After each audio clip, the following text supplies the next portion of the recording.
Buenas tardes, buenas noches, amados hermanos, bendiciones, bendecida noche, bendecida tarde a todos ustedes, hermanitos. Gracias, hermanita Nelly, por estar con nosotros. Gracias a todos los hermanos presentes.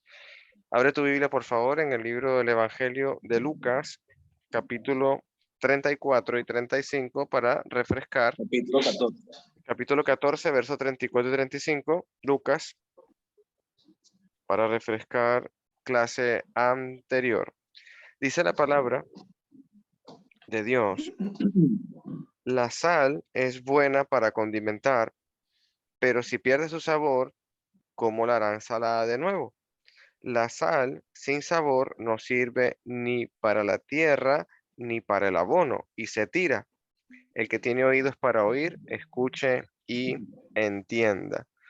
Bueno, parte de este mensaje, de esta parábola que está hablando nuestro Señor Jesús aquí en el pasaje, el libro de Mateo lo tiene para el Sermón del Monte y también lo compara con la luz del mundo, inclusive con la luz que no se puede esconder ni se pone la lámpara debajo del almud.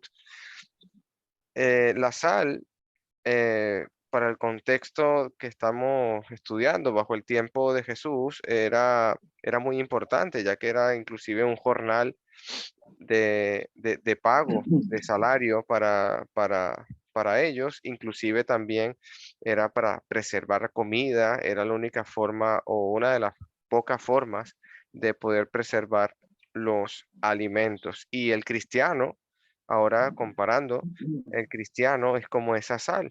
Si el cristiano no es diferente o el cristiano no es igual a Cristo o no sigue sus pisadas, sino que se comporta al igual que el mundo, viene a ser como una sal que no sazona, que no sala, que no sirve para nada. Entonces, la sal va a representar para nosotros que seamos realmente hijos de Dios, obedeciendo sus mandatos. Inclusive podemos compararlo también con esparcir, como esparcir la luz, como se esparce la luz, ponerla en un lugar alto, comparada también con la luz, y es también como alumbramos nosotros como cristianos en cuanto a la palabra, en cuanto a nuestro testimonio.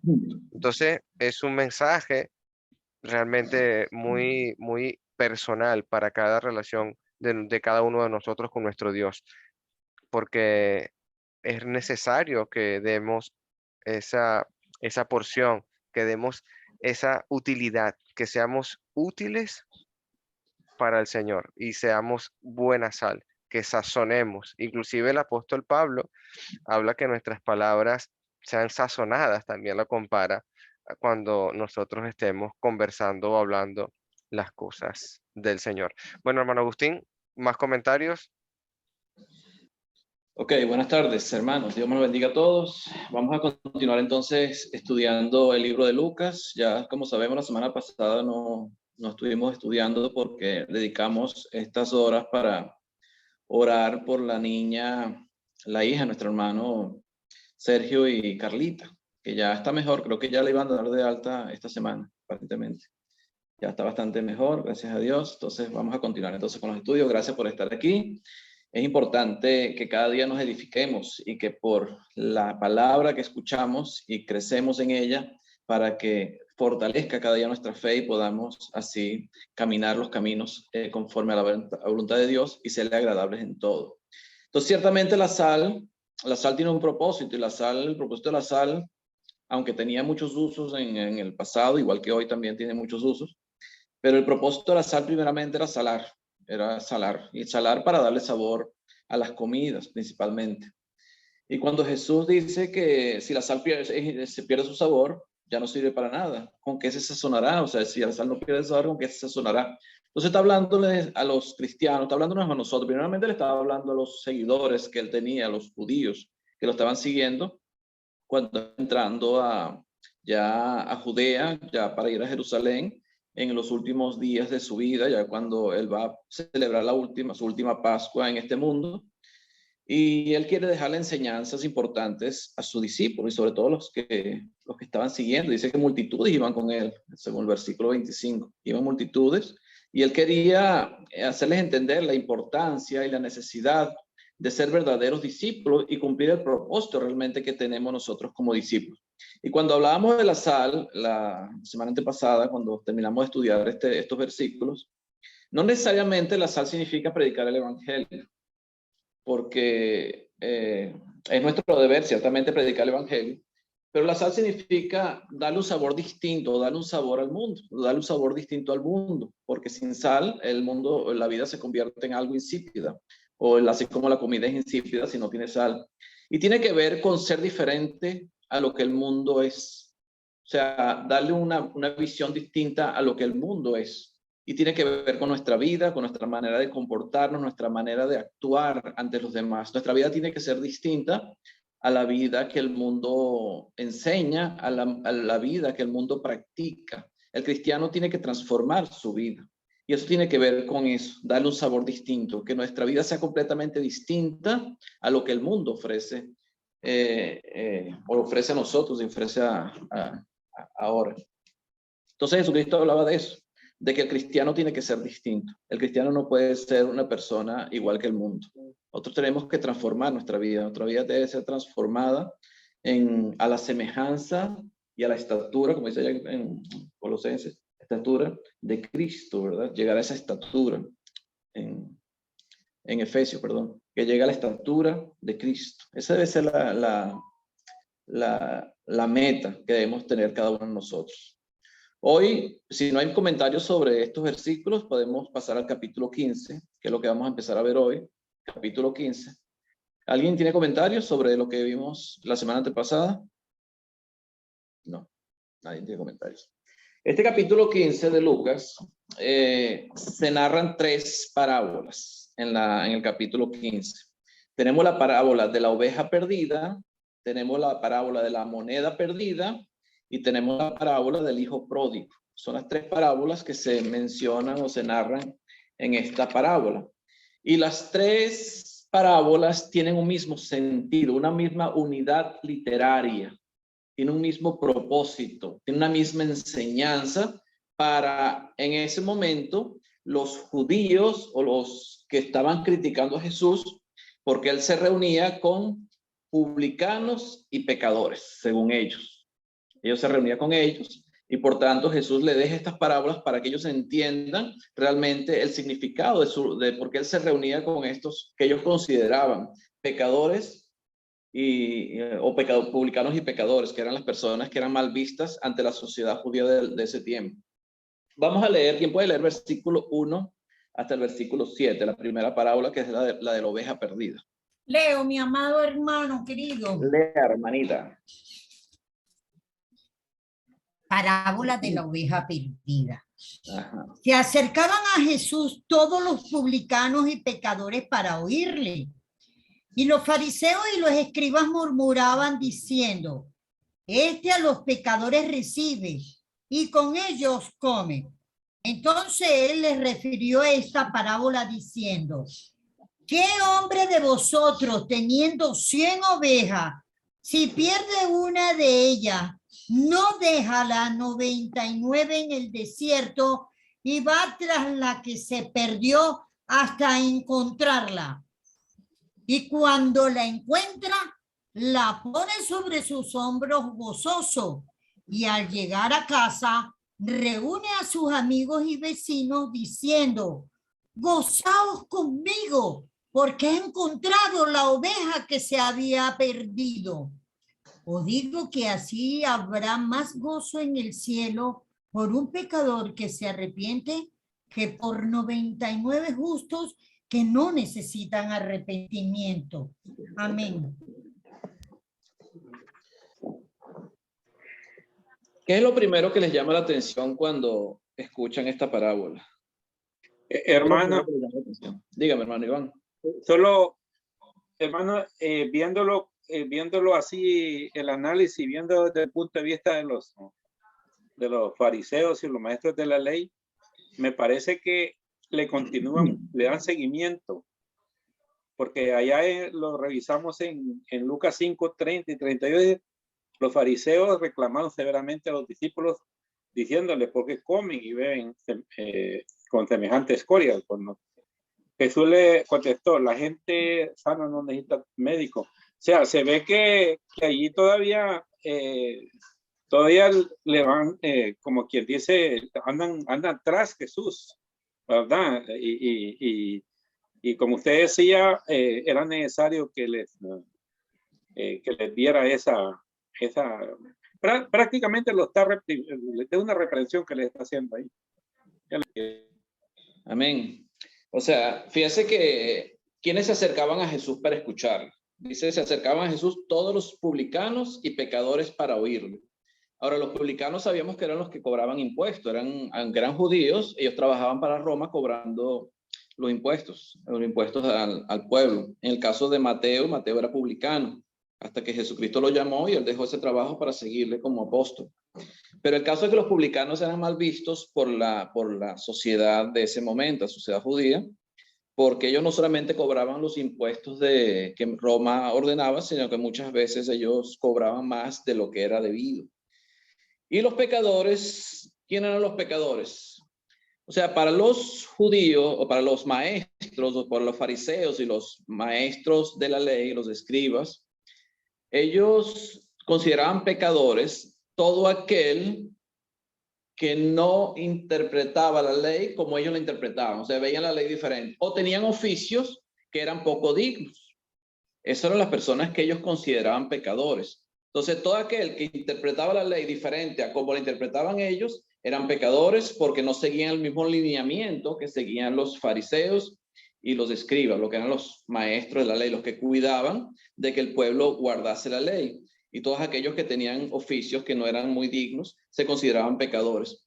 Y cuando alguien se reunía con esta gente, si yo me reunía con los publicanos y me reunía con los que ellos consideraban pecadores por el oficio que tuvieran o por lo que hacían, si yo me reunía con ellos, yo estaba demostrando amistad hacia ellos, y no solamente amistad, sino aprobación.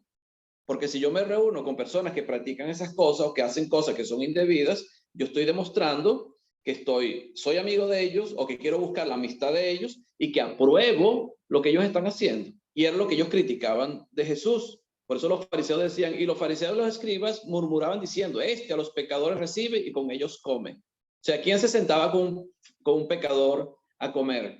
¿Quién recibía a un pecador, verdad, en ese momento? Porque si tú lo recibías y si te sentabas a comer con él, era símbolo de eso, de amistad y aprobación hacia lo que hacía este hombre o esta mujer o estas personas que ellos consideraban que no eran dignos de recibirlos ni de sentarse a comer con ellos. Y por eso Jesús les refiere la parábola. Ahora, ¿quiénes eran estos pecadores y estos publicanos? Eran judíos, eran personas que pertenecían al pueblo de Israel, que pertenecían a la nación de Judá en este caso. Y Jesús le refiere la parábola para enseñarles realmente por qué él se sentaba y los recibía, y se sentaba a comer con ellos y los recibía, ¿verdad? Porque él buscaba ayudarlos a ellos o buscaba reunirse con ellos. Entonces le refiere la parábola de la oveja perdida. Fíjese, ¿cuántas ovejas había? Dice que eran 100 ovejas.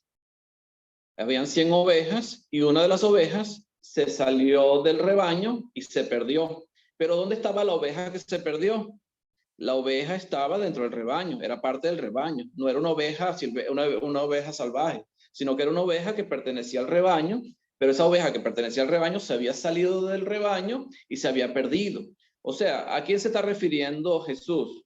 Las ovejas, en este caso, como Jesús mismo habla, y eso se utilizaba mucho lo que era el pastor y las ovejas, tanto en el Viejo Testamento como en el Nuevo Testamento. Vemos a Jesús también allá en Juan capítulo 10, del versículo 11 en adelante, vemos a Jesús también hablando como el buen pastor, y él conoce sus ovejas, las ovejas conocen su voz.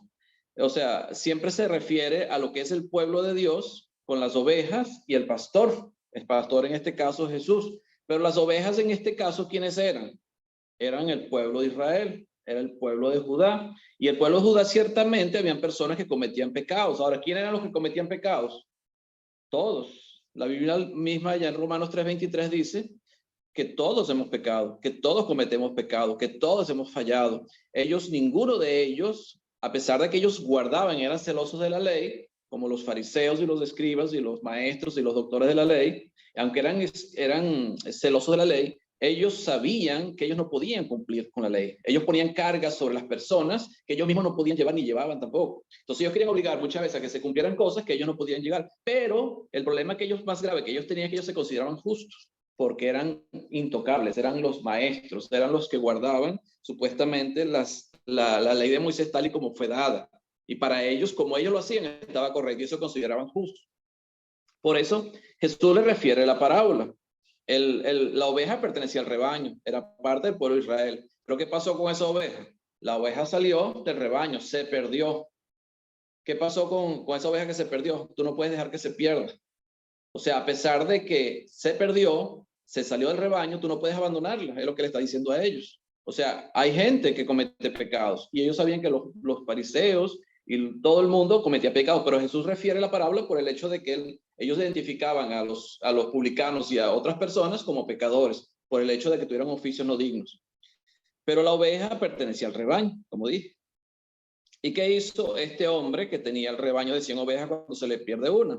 Dice que deja las 99 y va tras aquella que se perdió, porque pertenecía al rebaño, era parte de su propiedad, era de él. Y él no iba a permitir que esa oveja que se había perdido continuara perdida, porque para él esa oveja era valiosa, tenía valor, ¿verdad? Entonces, ¿qué hace el pastor? Sale a buscar la oveja perdida en el desierto y va tras la que se perdió hasta encontrarla. Dice que deja las 99 en el desierto y va tras la que se perdió hasta encontrarla. Y cuando la encuentra, la pone sobre sus hombros gozoso. ¿Cómo se contenta y se alegra el que consigue, encuentra la oveja perdida? Dice que la pone sobre sus hombros gozoso. No la hace caminar, sino que la carga en sus hombros.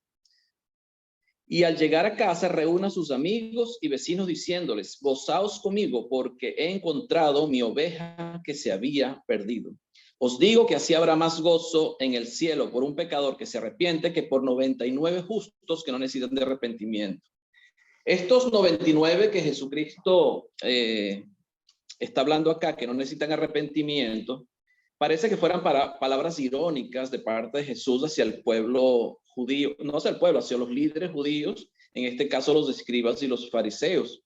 ¿Por qué? Porque ellos se consideraban justos, ellos veían a los demás como pecadores, como culpables, ¿verdad?, de pecado, como gente que no merecía reunirse con ellos ni comer con ellos, pero ellos eran justos según su propia visión, según lo que ellos creían. Entonces Jesús, cuando habla de los 99 que no necesitan arrepentimiento, es una manera irónica de decir: ustedes consideran que son justos, pero realmente no lo son. Ellos necesitaban también arrepentimiento. Y eso lo vemos en Hechos capítulo 2, cuando el apóstol Pedro predica por primera vez el evangelio a los judíos que estaban ahí en la fiesta de Pentecostés, y dice que lo primero que le dice a ellos cuando le preguntan ¿qué debo hacer o qué haremos? Dice: arrepentíos. Arrepentíos. O sea, lo primero que tienen que arrepentirse. O sea que todos necesitamos arrepentimiento, todos necesitan arrepentimiento. Y era algo que ellos tenían que entender, pero les costaba entender. Eran los líderes religiosos, eran los que guardaban o cuidaban de que se guardara la ley, eran los que enseñaban la ley, eran los que vigilaban que la ley se cumpliera. Y para ellos, para su propio concepto, para su propia visión, ellos eran justos. Y por eso Jesús habla de que los 99, que hay más gozo en el cielo por un pecador que se arrepiente que por 99 justos que no necesitan de arrepentimiento, cuando todos necesitamos de arrepentimiento. Ellos no consideraban eso así, pero todos necesitamos arrepentimiento. Entonces hay tres palabras básicas que se nombran en estas tres parábolas, tanto la de la oveja perdida, como de la moneda perdida, como la del hijo pródigo. Y es perderse, encontrar y gozarse o alegrarse. Son las tres palabras básicas que utiliza Jesús. Se perdió, lo encontraron y se gozaron o se alegraron por haber encontrado, haber aparecido lo que se había perdido. Entonces, ¿algún comentario sobre la oveja perdida? Aplicaciones para nosotros, porque aunque él se lo está refiriendo a los judíos, porque eran los que estaban criticando a Jesús por recibir a los publicanos y a los pecadores, eso también tiene que ver con nosotros. tiene que ver con nosotros, porque a veces nosotros como iglesia del Señor tendemos a considerarnos justos y ver a los otros como pecadores, cuando todos somos pecadores. No hay justo ni aun uno, como dice ya Romanos 3, ¿verdad? No hay justo ni aun uno, ni un uno. Sabemos que fuimos justificados por Dios con la sangre de Jesucristo, con el sacrificio de nuestro Señor Jesucristo. La justificación es por gracia, ¿verdad? Pero siempre cometemos faltas. Todos nosotros cometemos pecados, como el caso de la mujer que fue hallada o sorprendida en adulterio, cuando Jesús le dice a ellos, el que esté libre de pecado, que lance la primera piedra. ¿Y a quién se lo está diciendo? A los que vigilaban de que la ley se cumpliera, a los judíos que se consideraban justos. Ellos estaban condenando a una mujer que ellos consideraban que había cometido pecado y ciertamente había cometido un pecado. Pero todos cometemos pecado. A veces el problema que tenemos muchas veces nosotros en nuestra vida y en la iglesia sucede, que condenamos a otros y no nos vemos a nosotros mismos. Dígame, hermano Rigoberto. Tiene el micrófono apagado, hermano. Tiene el micrófono apagado. Perdón, hermano, perdón. Hermano, solo quería hacer un comentario de esta parábola tan preciosa.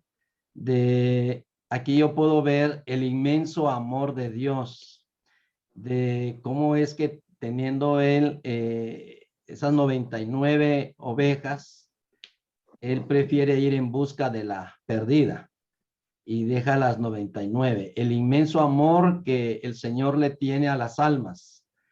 Veo también la actividad poderosa que Dios siempre anda activo en busca del pecador. Porque sabemos que esa ovejita perdida es el pecador, el que se pierde. Y la misma palabra del Señor dice en el Evangelio de Lucas, dice, porque él vino a buscar lo que se había perdido. O sea, vemos que el Señor se interesa siempre por las almas perdidas.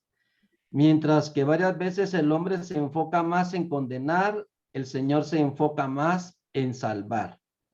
Entonces, en esta parábola yo veo el inmenso amor de Dios hacia las almas. Solamente, hermano Agustín. Amén. Gracias, hermano Rigoberto. Hermano Iván. Sí, solo también un comentario, hermano. En esta parábola, más que todo, es una figura del Señor Jesucristo que busca a aquellos que están perdidos.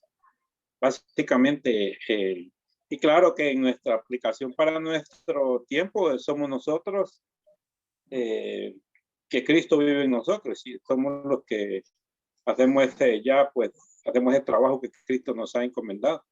Y también se puede ver, como usted decía, los perdidos cuando se aplica eran los mismos judíos. Y entonces, y ahí pues la aplicación, pues entonces, que no permitir que nadie se pierda, si se pierde ir a encontrarlo y el gozo tiene que seguir en la iglesia, más que todo desde, si encontramos a alguien, ya sea, incluso me parece mucho porque ya aplicándolo a nuestro tiempo, dice que nosotros si hacemos volver a otro, hay perdón de multitud de pecados, o sea, hay un beneficio extra, la verdad que es importante verlo. Señor le bendiga. Amén, hermanos. Amén. Ok, entonces la parábola se trata de la oveja. Y la oveja salió el pastor a Lisbeth. Dígame. Hola, buenas tardes a todos. Buenas tardes. Sabemos que las ovejas son un animal muy manso. O sea, ellas no se pueden defender así por sí solas. Por ejemplo, si ellas llegasen a caer en el río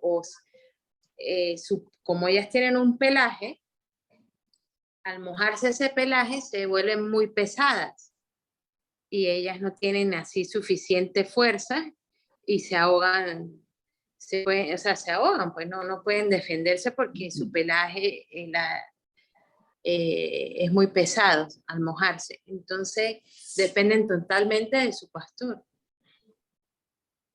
Entonces, un buen pastor está pendiente de sus ovejas, pues, porque ellas no son muy mansas, es un animal muy manso que no tiene fuerza, y si se extravía y llega a caer en un río, pues se ahoga porque no tiene la suficiente fuerza para salvarse.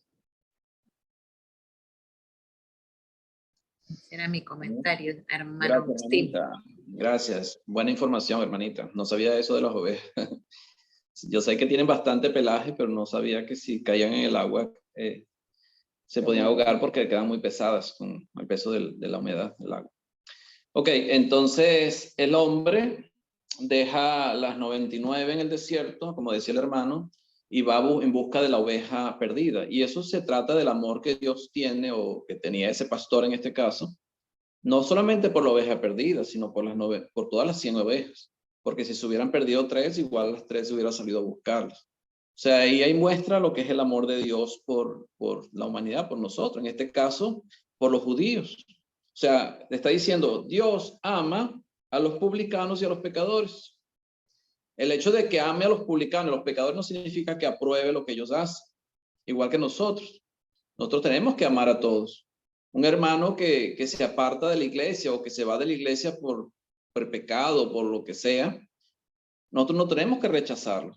Yo siempre he dicho que la excomunión no es un acto de rechazo hacia un hermano. Al contrario, es un acto de amor hacia el hermano. Y la excomunión tiene que ver con hacerle ver al hermano su error para que él vuelva de su mal camino. Era como el caso de Corintios con el hombre, el hermano ese que tenía la mujer de su padre. El Pablo mismo le dice, échenlo fuera, no se reúnen a comer con él. Ahora, ¿por cuál era la razón de que ellos no se tenían que reunir con él? Tenían que echarlo fuera para que se avergonzara y para que se salvara, porque el propósito es salvar, no es perder. Cuando la oveja se fue, el propósito de este hombre de buscar a su oveja era para salvarla, era para traerla al rebaño. Nosotros también tenemos que hacer lo mismo. O sea, tenemos que traer al rebaño los que se pierden, los que se van. Y ese es el propósito, esa es la razón. Nosotros nunca tenemos que dar por perdido a nadie, sino que al contrario, hay que buscarlo y reconciliarlos. En este caso, él estaba gozoso por haber encontrado la oveja que se había perdido, gozoso por una sola oveja cuando él tenía 100. Muchos dirán, bueno, pero una oveja de 100, ¿cuál es la diferencia? Pero para Dios, todos somos importantes. Para Dios, para el pastor, todas las ovejas son importantes. Por eso él decía en el capítulo 10 de Juan, yo soy el buen pastor. Y el buen pastor da su vida por las ovejas. Y no por las 100 ovejas, él da su vida por una oveja.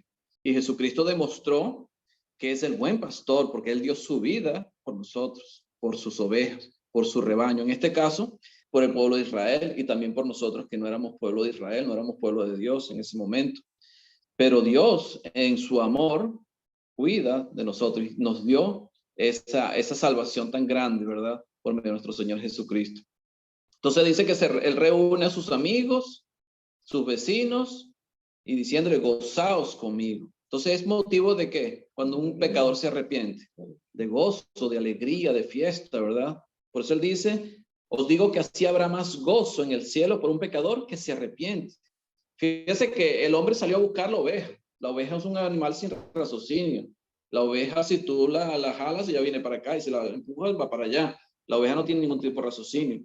Pero lo que quiere enfocar Jesús aquí es la preocupación que tiene el pastor por cada una de sus ovejas. La oveja, ni pendiente, pero la preocupación del pastor por cada una de sus ovejas se ve en este momento, y era el amor que él tenía por sus ovejas. Pero en el caso de nosotros tenemos una condición diferente, una oveja. Aunque nos llaman oveja o nos llaman el rebaño del Señor, pero tenemos una condición diferente que es el raciocinio. Por eso cuando el apóstol Pedro predicó allá en Pentecostés y le preguntaron a él qué debemos, varones hermanos, ¿y qué haremos? Él dice, arrepentíos. O sea, ya depende de nosotros el volver al Señor. Pero Pedro les predicó con el propósito de que ellos vinieran al Señor, a pesar de que ya eran pueblo de Dios, era el pueblo de Israel que estaba reunido en una fiesta de Pentecostés, pero ellos necesitaban arrepentirse y necesitaban venir al Señor. ¿Por qué? ¿Por qué necesitaban arrepentirse? Porque su vida no era correcta, su vida no estaba bien, a pesar de que ellos decían ser justos, por el hecho de guardar la ley. Y todos tenían que participar de eso. Ninguno podía quedar fuera. Ahí en ese día se bautizaron como 3,000 personas. Entonces, nosotros tenemos un raciocinio, por tanto, tenemos que arrepentirnos. O sea, el que se aparta, el que se aparta de los caminos de Dios, necesita arrepentimiento. Y lo vemos, más adelante lo vamos a ver con el hijo pródigo. El hijo pródigo salió de su casa, pero el papá en ningún momento lo fue a buscar. El hijo pródigo tuvo que arrepentirse y volver. Tuvo que reconocer su falta y volver, ¿verdad? O sea, todo lo que le pasó hizo recapacitar y ver su falta. En este caso es lo mismo que pasa con la oveja y que pasa con la moneda que vamos a ver ahora. O sea, es lo mismo, la enseñanza es la misma. La enseñanza es para los judíos, la enseñanza es para nosotros también, que es necesario que cambiemos nuestra manera de ver las cosas de Dios, que cambiemos nuestra manera de ver el camino de Dios. O sea, tenemos que hacer las cosas conforme a la voluntad de Dios, andar conforme a los caminos de Dios. Y eso significa arrepentimiento, cuando reconozco que he estado errado en mis caminos y quiero volver al camino. Entonces, hay más gozo en el cielo por un pecador que se arrepiente que por 99 que no necesitan arrepentimiento, cuando todos necesitaban arrepentimiento. Pero aparentemente lo hace Jesús irónicamente porque los fariseos y los escribas se consideraban justos comparados con lo que eran los publicanos y los otros que tenían oficios que ellos consideraban pecadores, y ciertamente eran pecadores, pues, pero los fariseos también lo eran. Entonces, hay mucho gozo en el cielo cuando un pecador se arrepiente. Hay más gozo en el cielo por un pecador que se arrepiente. Entonces, Dios, ¿qué desea de nosotros? Que nos arrepintamos y volvamos a sus caminos, que andemos en sus caminos, que caminemos sus caminos, que andemos conforme a su voluntad. Entonces, el propósito nuestro en la vida, ¿cuál debe ser? Vivir la vida agradable a Dios, no salirnos del rebaño, no caminar fuera del rebaño, no salirnos de lo que es el pueblo de Dios, no apartarnos del pueblo de Dios, por lo que sea. A veces los conflictos, las situaciones que podamos vivir en la iglesia, malentendidos, hace que existan ciertas divisiones, y eso no está bien porque aunque pueda haber desacuerdos, nosotros como personas con raciocinio tenemos que tener la capacidad de resolver nuestros problemas y nuestros desacuerdos, siempre en paz, en armonía, ¿verdad? Para que no haya un tipo de divisiones por cuestiones que no vale la pena. ¿Cuántos hermanos se han ido de la iglesia por el simple hecho de estar enemistados con otro hermano, por haber tenido un problema con otro hermano? A veces parece que no hubiéramos entendido realmente el camino de Dios, no hubiéramos entendido el amor de Dios por nosotros. Cuando decidimos irnos de la iglesia porque un hermano me hizo algo que a mí no me gustó. O sea, yo tiendo a apartarme de Dios por algo que un hermano me hizo. Es como decirle al hermano que me hizo algo que a mí no me gustó, me voy al infierno porque tú me hiciste algo que no es correcto. Eso significa apartarse de Dios, apartarse del camino de Dios, separarnos de Dios, y eso es lo que llamamos, o la Biblia habla de muerte espiritual, apartarse de Dios, cuando nos apartamos de Dios. ¿Alguien más tiene preguntas o comentarios? En primera de Pedro, capítulo 2, 25, dice, porque vosotros eras como ovejas descarriadas, pero ahora habéis vuelto al pastor y obispo de vuestras almas. Exacto. Ahí dice el apóstol Pedro, porque vosotros erais como ovejas descarriadas, ovejas que se fueron, pero ahora habéis vuelto. Fíjate, habéis vuelto. Y ese es el propósito de esa enseñanza de Jesús. ¿Alguien más con preguntas, comentarios? Si no, leemos versículo 8 y al 10, la moneda perdida. ¿Quién lo puede leer? Yo lo leo. Léalo, hermana. Parábola de la moneda perdida. ¿O qué mujer que tiene 10 dracmas, se pierde un dracma, no enciende la lámpara y barre la casa y busca con diligencia hasta encontrarla? Y cuando la encuentra, reúne a sus amigas y vecinas diciendo, gozaos conmigo, porque he encontrado el dracma que había perdido. Así os digo que hay gozo delante de los ángeles de Dios por un pecador que se arrepiente. Ok, entonces es más o menos similar a la parábola de la oveja. Fíjese que la oveja comienza con, la parábola de la oveja perdida empieza con 100 ovejas, después baja a 10 dracmas y después el hijo pródigo son 2 hijos. 100, 10, 2, va bajando como la cantidad. El caso es que siempre se pierde uno. Aunque eran 100, se perdió uno. Aunque eran 10, se perdió uno. Eran 2 hijos, se perdió uno.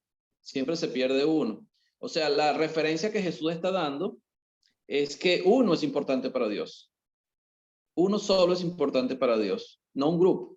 Para Dios cada individuo, cada persona es importante. Dios ama a todos. Esta mujer que tiene 10 dracmas, un dracma era lo equivalente a un denario. Un denario era lo que representaba un día de trabajo de una persona, de un trabajador.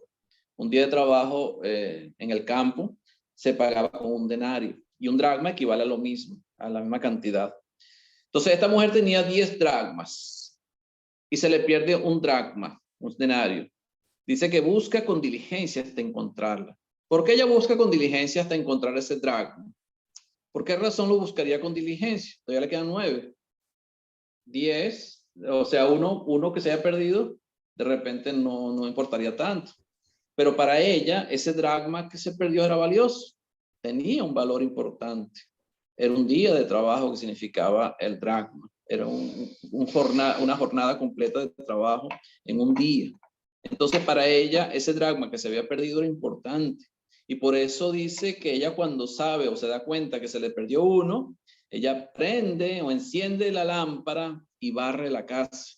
O sea, ella no le importa trabajar, hacer esfuerzo, hacer lo que tenga que hacer. ¿Para qué? Para encontrar la moneda que se había perdido. ¿Y qué sucede cuando la encuentra? Dice, llama a sus amigas y vecinas, reúne a sus vecinas y a sus amigas. O sea, ella se siente alegre, se siente contenta. ¿Por qué? Porque encontró la moneda que se le había perdido. Dice, gozaos conmigo. Entonces, los tres verbos que encontramos en estas 3 parábolas es perderse, encontrar y gozarse o alegrarse. Son los 3 verbos que encontramos.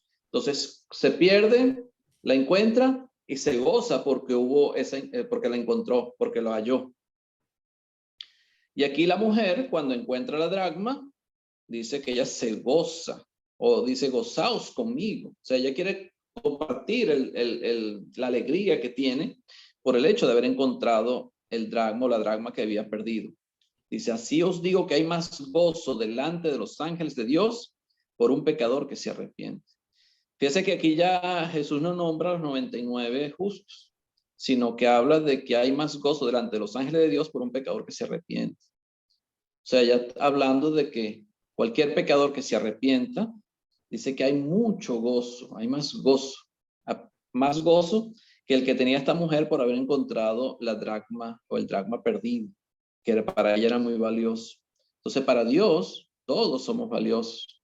Aunque eran 100 ovejas, se perdió uno, aunque eran 10 dracmas, se perdió una, y aunque eran 2 hijos, uno fue el que se perdió.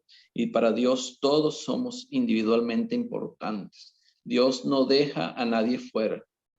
Para Dios, todos tenemos un valor muy importante, muy apreciable. Este hombre que se le pierde la oveja, sabía lo que significaba una oveja. Aunque tenía 99, para él esa oveja que se había perdido era importante. Esta mujer que tenía el dracma, los 10 dracmas, a pesar de que tenía 10, se le pierde uno, el 10%, pero para ella ese dracma que se había perdido era importante y ella hace el esfuerzo necesario para encontrarlo, para buscar. Lo busca y lo encuentra, y cuando lo encuentra está gozosa. Ella no dice, estoy gozosa porque tengo los 9 dracmas todavía guardados, sino estoy gozosa porque encontré el dracma que se había perdido, que le faltaba, el dracma que se había perdido.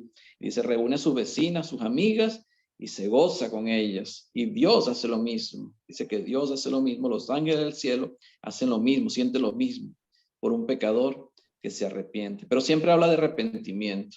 Dios siempre habla de arrepentimiento. Y el arrepentimiento depende de nosotros.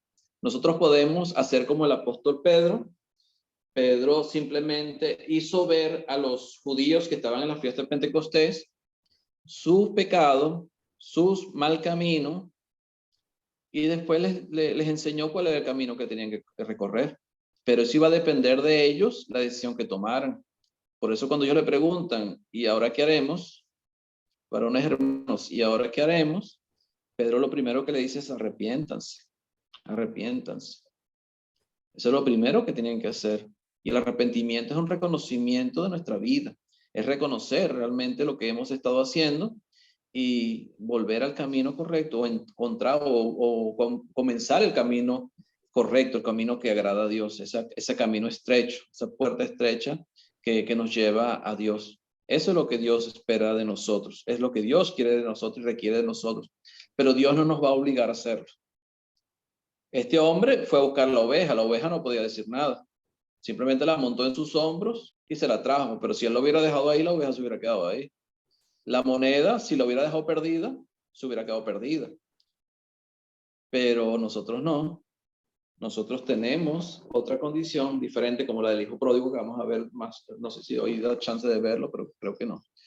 El caso del hijo pródigo, que el hijo pródigo tuvo que arrepentirse, tuvo que reconocer su error y volver a los caminos de su padre. Volver a los caminos que eran los que él nunca tenía que haberse apartado, que era la casa de su padre. Entonces Dios nos ama individualmente. Dios nos ama a cada uno de nosotros y Dios desea que nosotros le busquemos, pero que le busquemos voluntariamente.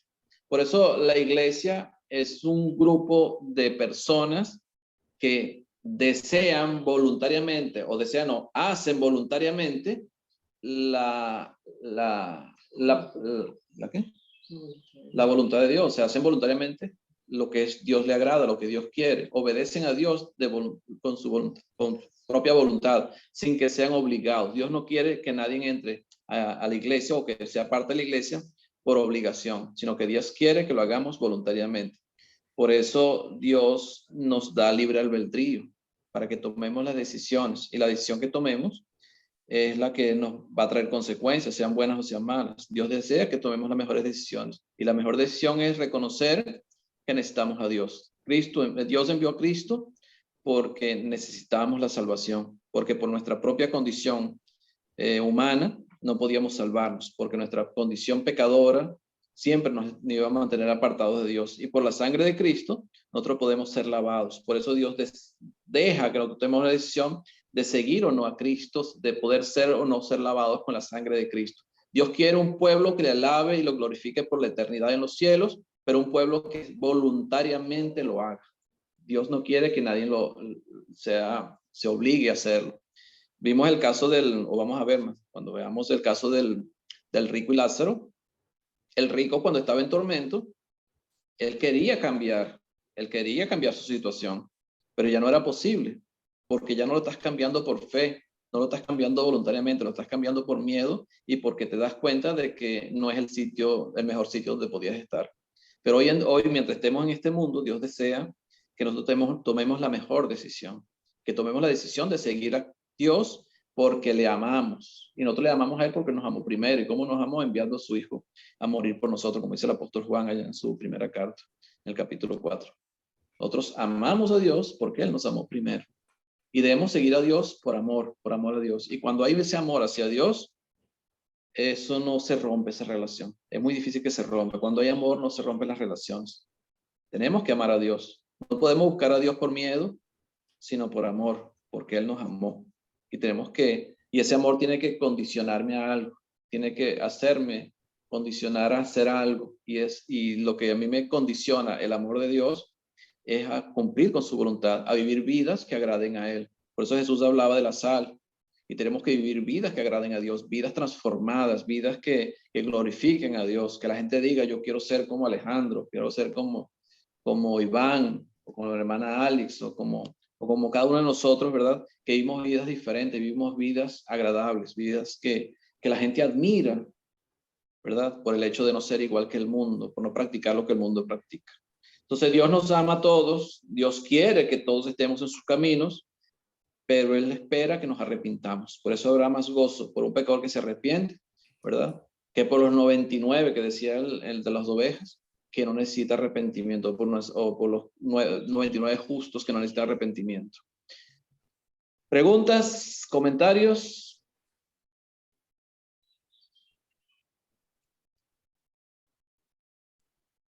Solo un comentario, hermano, ahí pequeño, hermano. Dígame. Que queda bien claro, hermano, que ahí siempre seguimos con el tema de que se perdió, pero nosotros en aplicación a nosotros no tenemos que ser despreocupados, sino tiene que haber mucha preocupación por una. Y la otra cosa en aplicación de buscarla, no buscarla de forma negligente, sino que con diligencia, o sea, con preocupación, y el objetivo es encontrarla. Hoy fui donde el hermano que no venía a la iglesia, pero no lo encontré, pues voy a ir de vuelta porque la orden no es así como de mala gana. Y cuando dice que se encuentra lo que usted explicaba, que mucha gente se va a la iglesia por cosas sencillas, pues. Pero si esa persona hay arrepentimiento, y es bien importante ahí en el arrepentimiento, ya aplicando la iglesia, aplicar el perdón. Y no importa, lo importante es que la gente esté arrepentida. No importa las condiciones, porque a veces como que el perdón lo quieren cuestionar. Este fue el que me hizo y yo por eso no lo perdono.